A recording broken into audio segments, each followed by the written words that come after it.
Hello বন্ধুরা, কেমন আছেন? আশা করছি ভগবানের কৃপায় ভালোই আছেন।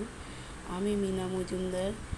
আমি চলে এসেছি একটা নতুন ধরনের রেসিপি নিয়ে আপনাদের সামনে। সেটা হলো কাঁকড়ার ঝাল। এই কাঁকড়ার ঝাল কেমন লাগলো, কেমনভাবে করলাম, সেটা আপনাদের সামনে তুলে ধরছি। কিছু কাঁকড়া বাজার থেকে কিনে এনেছিলাম। সেই কাঁকড়াগুলো দিয়ে আমি একটা রেসিপি বানাচ্ছি। কাঁকড়াগুলোকে প্রথমে ধুয়ে ভালো করে কেটে পরিষ্কার করে নিয়েছি, নিয়ে রেখে দিয়েছি।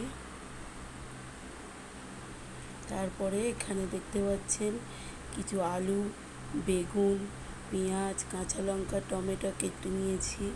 তারপরে গ্যাস অন করে কড়া বসিয়ে দিয়েছি। কড়াটা একটু গরম হতে তাতে বেশ খানিকটা তেল দিয়ে দিয়েছি।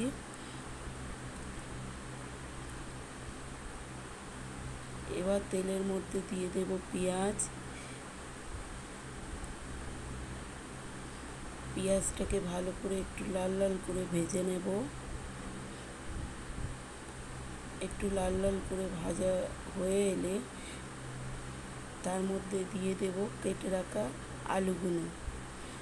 দিয়ে আলুগুলোকেও একটু ভালো করে লাল লাল করে ভেজে নেব।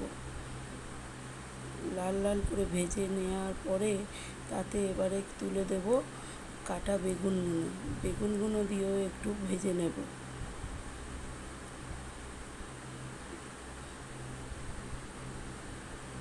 ভেজে নেওয়ার পরে সেই পরিষ্কার করে রাখা কাঁকড়াগুলো দিয়ে দেব। দিয়ে সেগুলোকে দিয়ে বেশ খানিকক্ষণ আমি একটু ভাজবো।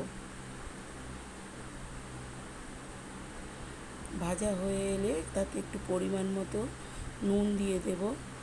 নুন দেওয়ার পরে তাতে টমেটো, কাঁচা লঙ্কা দিয়ে সেগুলো ভালো করে ভাজতে থাকবো।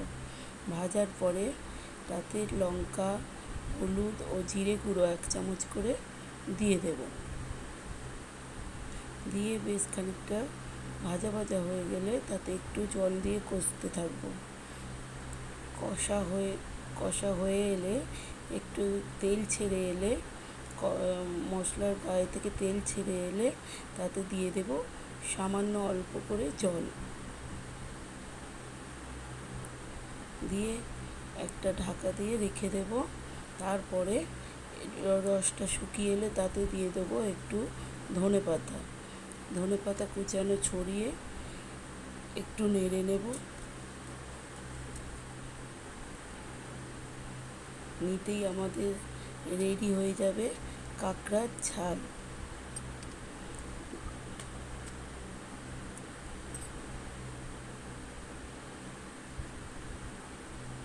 কাঁকড়ার ঝাল কেমন লাগলো বন্ধুরা, আপনারা দেখে বলবেন, এবং ভালো লাগলে আমার চ্যানেলটাকে সাবস্ক্রাইব করবেন, একটা লাইক করে দেবেন, কমেন্ট করে দেবেন।